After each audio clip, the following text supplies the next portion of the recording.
ನಮಸ್ಕಾರ ಬಂಧುಗಳೇ. ಆಂಜನೇಯ ದೇವರು ಈ ಭೂಮಿಯಲ್ಲಿ ಚೈತ್ರ ಹುಣ್ಣಿಮೆಯಂದು ಜನಿಸಿದರು. ಇವತ್ತು ಚೈತ್ರ ಹುಣ್ಣಿಮೆ ಮತ್ತು ಆಂಜನೇಯ ಜಯಂತಿಯ ಶುಭ ದಿನ. ಈ ದಿನ ನಾವು ಶ್ರೀ ಆಂಜನೇಯ ದೇವರ ಒಂದು ಶಕ್ತಿಶಾಲಿ ಹಾಗೂ ಶ್ರೇಷ್ಠ ಮಂತ್ರವನ್ನು ಪಾರಾಯಣ ಮಾಡಿದ್ದೇವೆ. ಈ ಮಂತ್ರವನ್ನು ಇಂದು ಪ್ರಾತಃ ಕಾಲದಲ್ಲಿ 108 ಬಾರಿ, ಮಧ್ಯಾಹ್ನ 108 ಬಾರಿ ಹಾಗೂ ಸಾಯಂಕಾಲದಲ್ಲಿ 108 ಬಾರಿ ಶ್ರದ್ಧಾಭಕ್ತಿಯಿಂದ ಪಾರಾಯಣ ಅಥವಾ ಶ್ರವಣ ಮಾಡಿದರೆ ಮನೆಯಲ್ಲಿರುವ ಸರ್ವಬಾಧೆ ಮತ್ತು ದರಿದ್ರತೆ ದೂರವಾಗುತ್ತದೆ. ಮಾಟ ಮಂತ್ರ ಪ್ರಯೋಗಗಳು ನಿಷ್ಫಲವಾಗುತ್ತವೆ. ಸಂಕಟಗಳು ಹತ್ತಿರವೂ ಬರುವುದಿಲ್ಲ. ಪಾಪನಾಶವಾಗುತ್ತದೆ ಮತ್ತು ರೋಗಗಳಿಂದ ಮುಕ್ತಿ ಸಿಗುತ್ತದೆ. ಈ ಮಂತ್ರವನ್ನು ಇಂದು ನೀವೇ ಪಾರಾಯಣ ಮಾಡಿದರೆ ಉತ್ತಮ. ಕಾರಣಾಂತರಗಳಿಂದ ಮಂತ್ರ ಪಾರಾಯಣ ಮಾಡಲು ಸಾಧ್ಯವಾಗದಿದ್ದರೆ ಮಂತ್ರವನ್ನು ಶ್ರದ್ಧಾಭಕ್ತಿಯಿಂದ ಶ್ರವಣ ಮಾಡಿ ಬಂಧುಗಳೇ. ಇಂದಿನ ಮನೆಮದ್ದು ಹೀಗಿದೆ. ಈ ಮನೆಮದ್ದು ಉತ್ತಮ ಆರೋಗ್ಯ ಕಾಪಾಡಿಕೊಳ್ಳಲು, ದೀರ್ಘಾಯುಷ್ಯಕ್ಕಾಗಿ ಮತ್ತು ರೋಗ ನಿರೋಧಕ ಶಕ್ತಿಯನ್ನು ಹೆಚ್ಚಿಸಿಕೊಳ್ಳಲು ಸಹಾಯ ಮಾಡುತ್ತದೆ. ವಾರಕ್ಕೆ ಒಮ್ಮೆ ಅಮೃತ ಬಳ್ಳಿಯ 1 ಲೋಟ ಕಷಾಯವನ್ನು ಕುಡಿಯಿರಿ. ಅಮೃತ ಬಳ್ಳಿ ಅನ್ನುವ ಹೆಸರಿನಲ್ಲೇ ಇರುವ ಹಾಗೆ ಈ ಬಳ್ಳಿಯು ಅಮೃತದ ರೀತಿ ಆಯುಷ್ಯವನ್ನು ಹೆಚ್ಚಿಸುತ್ತದೆ. ಕಷಾಯವು ತುಂಬಾ ಕಹಿ ಅನಿಸಿದರೆ ಕಷಾಯಕ್ಕೆ ಸ್ವಲ್ಪ ಕಲ್ಲು ಸಕ್ಕರೆಯನ್ನು ಹಾಕಿ ಸೇವಿಸಿ. ಬಂಧುಗಳೇ, ನೀವು ಚಾನಲಿಗೆ ಹೊಸದಾಗಿ ಬಂದಿದ್ದರೆ ಚಾನಲನ್ನು ಸಬ್ಸ್ಕ್ರೈಬ್ ಮಾಡಿ, ಹತ್ತಿರ ಇರುವ ಬೆಲ್ ಬಟನ್ ಪ್ರೆಸ್ ಮಾಡಿ, ಆಲ್ ಅನ್ನುವ ಆಪ್ಷನ್ ಅನ್ನು ಸೆಲೆಕ್ಟ್ ಮಾಡಿ. ನೀವು ಸಬ್ಸ್ಕ್ರೈಬ್ ಮಾಡಿದರೆ ನಮಗೂ ಇನ್ನೂ ಹೆಚ್ಚು ವಿಡಿಯೋ ಮಾಡಲು ಸ್ಫೂರ್ತಿ ಸಿಗುತ್ತದೆ ಮತ್ತು ನಿಮಗೂ ನಮ್ಮ ಹೊಸ ವಿಡಿಯೋ ಅಪ್ಲೋಡ್ ಆದ ತಕ್ಷಣವೇ ಸಿಗುತ್ತದೆ. ಮಂತ್ರಶ್ರವಣ ಮಾಡುವಾಗ ಓಂ ರಾಮಾಂಜನೇಯಾಯ ನಮಃ ಎಂದು ಕಮೆಂಟ್ ಮಾಡಿ ಬಂಧುಗಳೇ. ಮಂತ್ರ ಪಾರಾಯಣವನ್ನು ಶುರು ಮಾಡೋಣ. ಓಂ ಆಂಜನೇಯಾಯ ವಿದ್ಮಹೇ ವಾಯುಪುತ್ರಾಯ ಧೀಮಹಿ ತನ್ನೋ ಹನುಮತ್ ಪ್ರಚೋದಯಾತ್. ಓಂ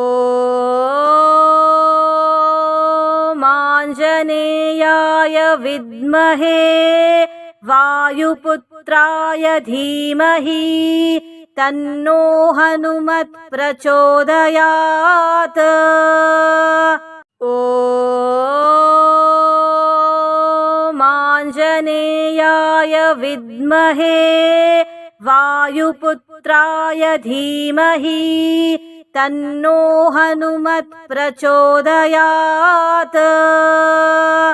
ಓಂ ಆಂಜನೇಯಾಯ ವಿದ್ಮಹೇ ವಾಯುಪುತ್ರಾಯ ಧೀಮಹಿ ತನ್ನೋ ಹನುಮತ್ ಪ್ರಚೋದಯಾತ್. ಓಂ ಆಂಜನೇಯಾಯ ವಿದ್ಮಹೇ ವಾಯುಪುತ್ರಾಯ ಧೀಮಹಿ ತನ್ನೋ ಹನುಮತ್ ಪ್ರಚೋದಯಾತ್. ಓಂ ಆಂಜನೇಯಾಯ ವಿದ್ಮಹೇ ವಾಯುಪುತ್ರಾಯ ಧೀಮಹಿ ತನ್ನೋ ಹನುಮತ್ ಪ್ರಚೋದಯಾತ್. ಓಂ ಆಂಜನೇಯಾಯ ವಿದ್ಮಹೇ ವಾಯುಪುತ್ರಾಯ ಧೀಮಹಿ ತನ್ನೋ ಹನುಮತ್ ಪ್ರಚೋದಯಾತ್. ಓಂ ಆಂಜನೇಯಾಯ ವಿದ್ಮಹೇ ವಾಯುಪುತ್ರಾಯ ಧೀಮಹಿ तन्नो हनुमत् प्रचोदयात्। ॐ आञ्जनेयाय विद्महे वायुपुत्राय धीमहि तन्नो हनुमत् प्रचोदयात्। ॐ आञ्जनेयाय विद्महे वायुपुत्राय धीमहि तन्नो हनुमत् प्रचोदयात्। ॐ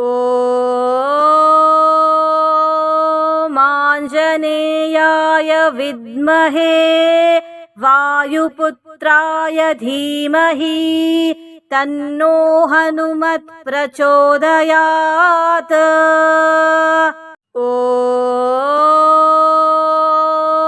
आञ्जनेयाय विद्महे वायुपुत्राय धीमहि तन्नो हनुमत् प्रचोदयात्। ॐ आञ्जनेयाय विद्महे वायुपुत्राय धीमहि तन्नो हनुमत् प्रचोदयात्। ॐ आञ्जनेयाय विद्महे वायुपुत्राय धीमहि तन्नो हनुमत् प्रचोदयात्। ॐ आञ्जनेयाय विद्महे वायुपुत्राय धीमहि तन्नो हनुमत् प्रचोदयात्। ॐ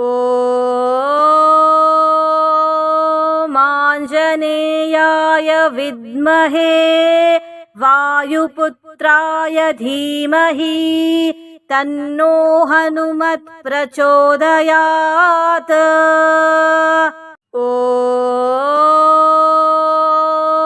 आञ्जनेयाय विद्महे वायुपुत्राय धीमहि तन्नो हनुमत् प्रचोदयात्। ॐ आञ्जनेयाय विद्महे वायुपुत्राय धीमहि तन्नो हनुमत् प्रचोदयात्। ॐ आञ्जनेयाय विद्महे वायुपुत्राय धीमहि तन्नो हनुमत् प्रचोदयात्। ॐ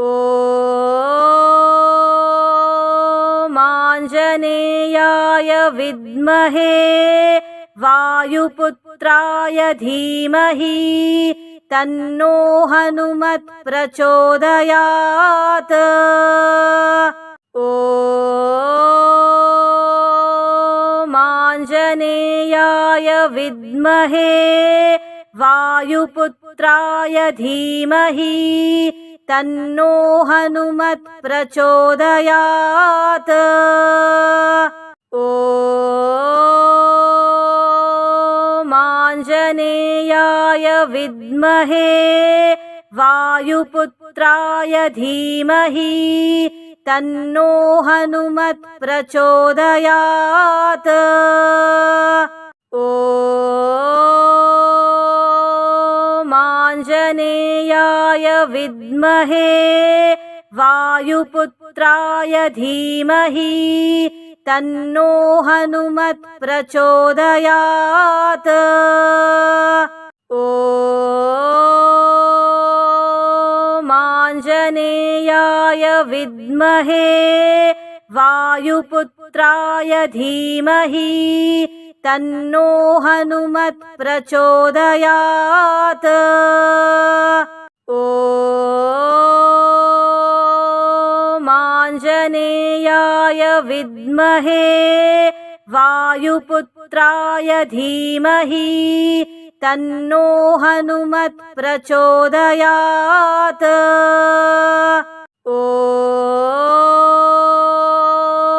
आञ्जनेयाय विद्महे वायुपुत्राय धीमहि तन्नो हनुमत् प्रचोदयात्।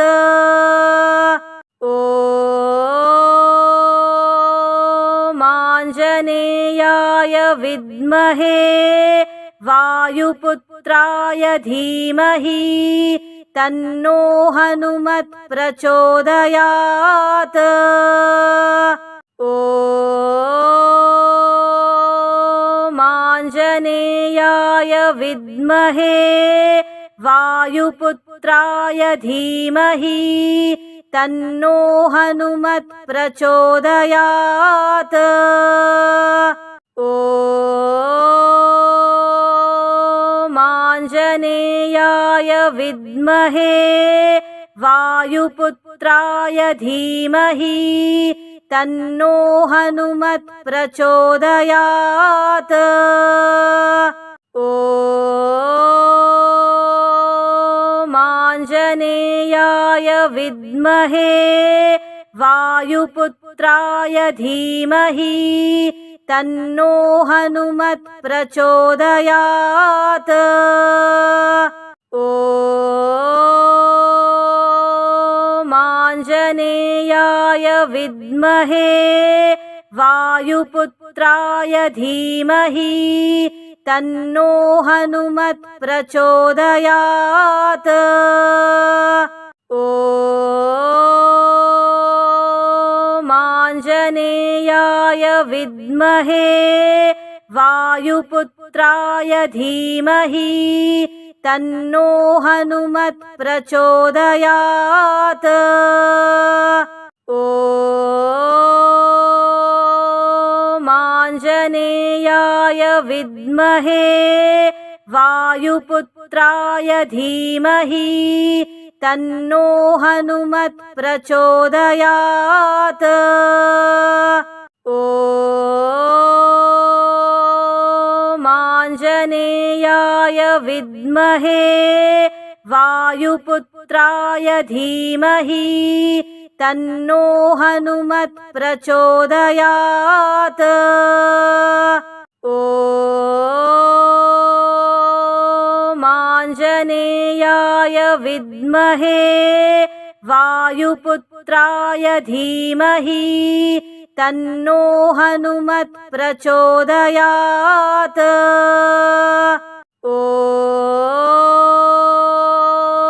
आञ्जनेयाय विद्महे वायुपुत्राय धीमहि तन्नो हनुमत् प्रचोदयात्। ॐ आञ्जनेयाय विद्महे वायुपुत्राय धीमहि तन्नो हनुमत् प्रचोदयात्। ॐ आञ्जनेयाय विद्महे वायुपुत्राय धीमहि तन्नो हनुमत् प्रचोदयात्। ॐ आञ्जनेयाय विद्महे वायुपुत्राय धीमहि तन्नो हनुमत् प्रचोदयात्। ॐ आञ्जनेयाय विद्महे वायुपुत्राय धीमहि तन्नो हनुमत् प्रचोदयात्। ॐ आञ्जनेयाय विद्महे वायुपुत्राय धीमहि तन्नो हनुमत् प्रचोदयात्। ॐ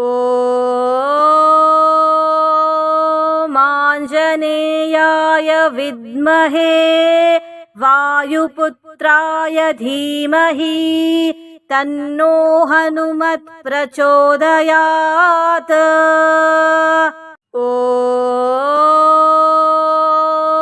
आञ्जनेयाय विद्महे वायुपुत्राय धीमहि तन्नो हनुमत् प्रचोदयात्।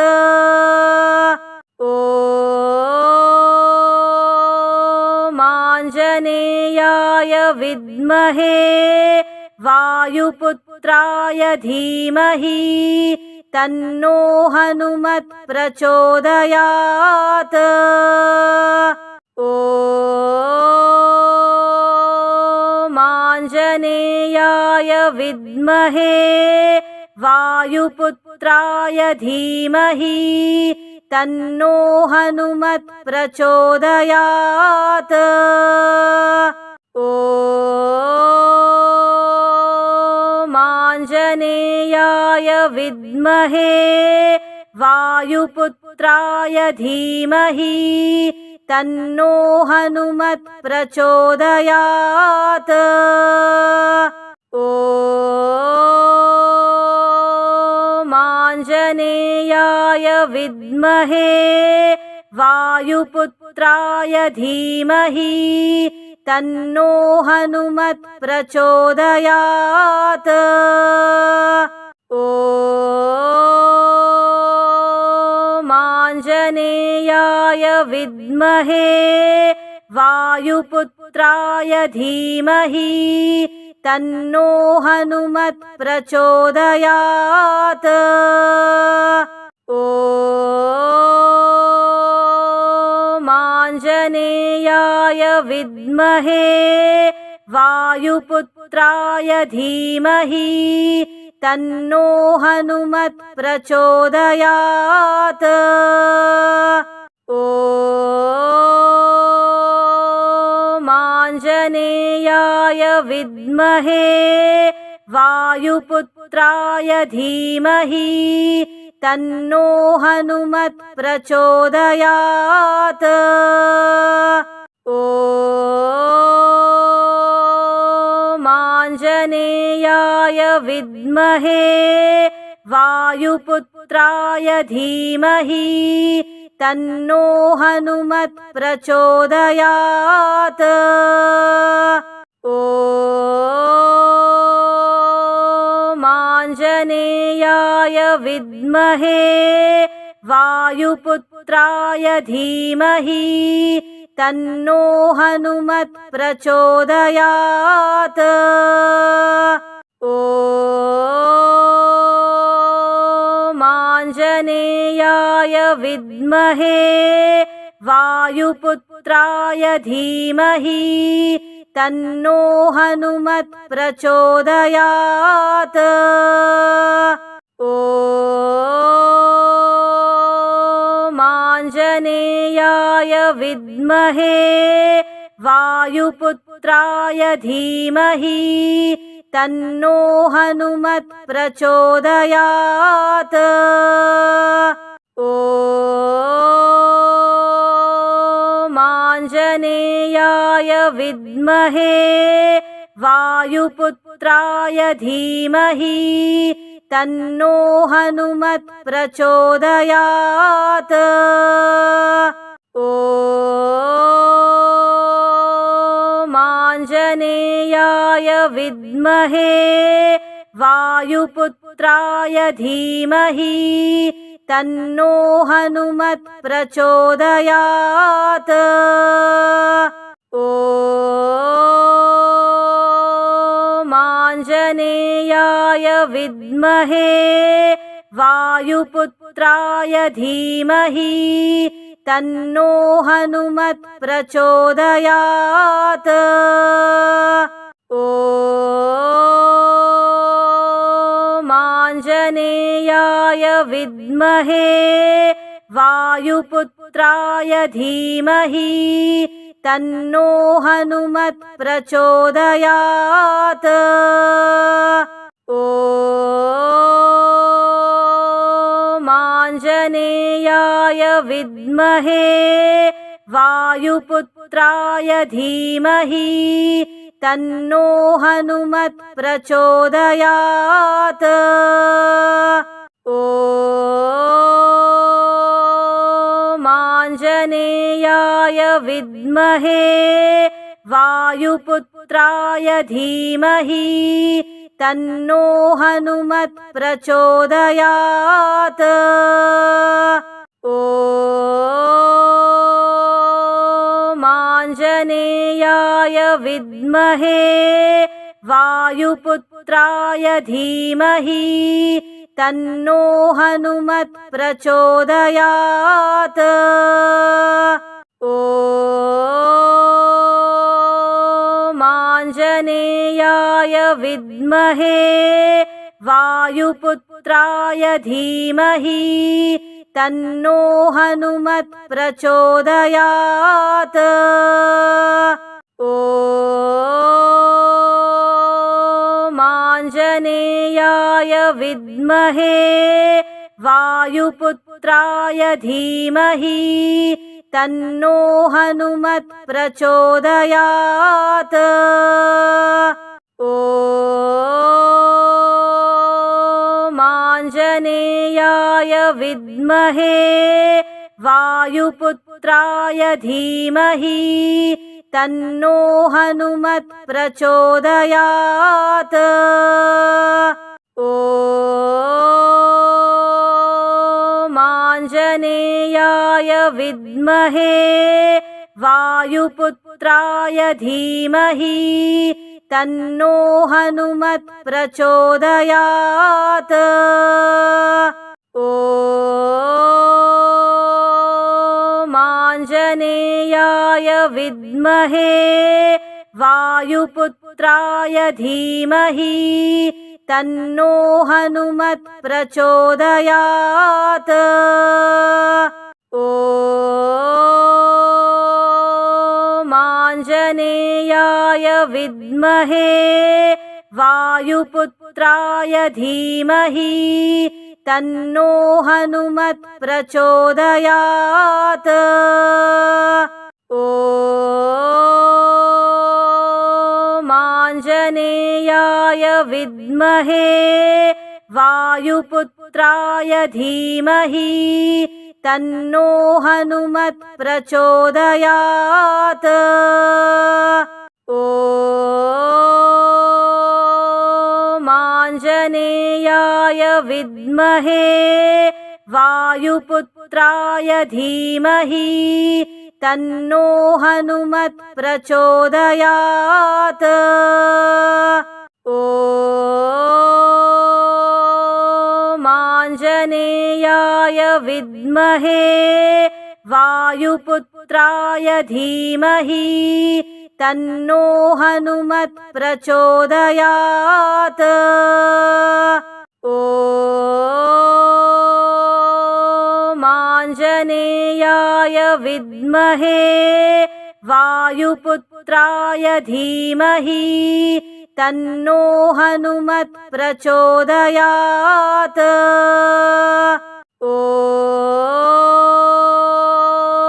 आञ्जनेयाय विद्महे वायुपुत्राय धीमहि तन्नो हनुमत् प्रचोदयात्।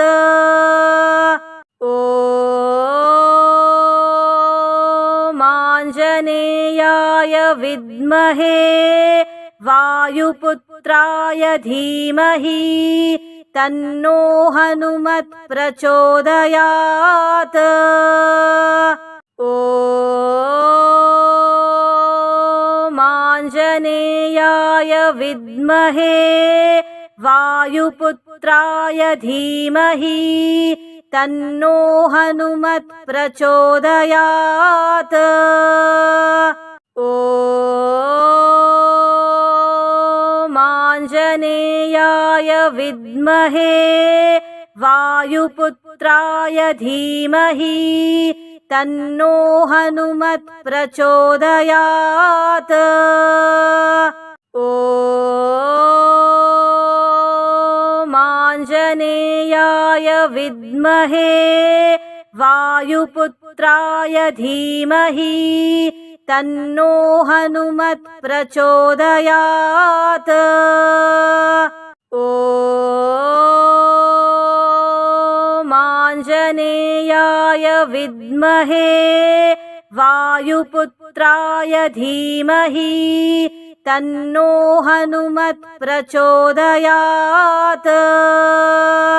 ॐ आञ्जनेयाय विद्महे वायुपुत्राय धीमहि तन्नो हनुमत् प्रचोदयात्। ॐ आञ्जनेयाय विद्महे वायुपुत्राय धीमहि तन्नो हनुमत् प्रचोदयात्। ॐ आञ्जनेयाय विद्महे वायुपुत्राय धीमहि तन्नो हनुमत् प्रचोदयात्। ॐ आञ्जनेयाय विद्महे वायुपुत्राय धीमहि तन्नो हनुमत् प्रचोदयात्। ॐ आञ्जनेयाय विद्महे वायुपुत्राय धीमहि तन्नो हनुमत् प्रचोदयात्। ॐ आञ्जनेयाय विद्महे वायुपुत्राय धीमहि तन्नो हनुमत् प्रचोदयात्। ॐ आञ्जनेयाय विद्महे वायुपुत्राय धीमहि तन्नो हनुमत् प्रचोदयात्। ॐ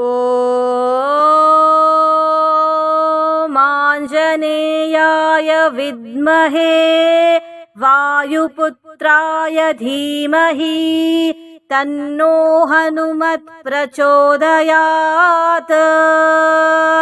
ॐ आञ्जनेयाय विद्महे वायुपुत्राय धीमहि तन्नो हनुमत् प्रचोदयात्। ॐ आञ्जनेयाय विद्महे वायुपुत्राय धीमहि तन्नो हनुमत् प्रचोदयात्। ॐ आञ्जनेयाय विद्महे वायुपुत्राय धीमहि तन्नो हनुमत् प्रचोदयात्। ॐ आञ्जनेयाय विद्महे वायुपुत्राय धीमहि तन्नो हनुमत् प्रचोदयात्। ॐ आञ्जनेयाय विद्महे वायुपुत्राय धीमहि तन्नो हनुमत् प्रचोदयात्। ॐ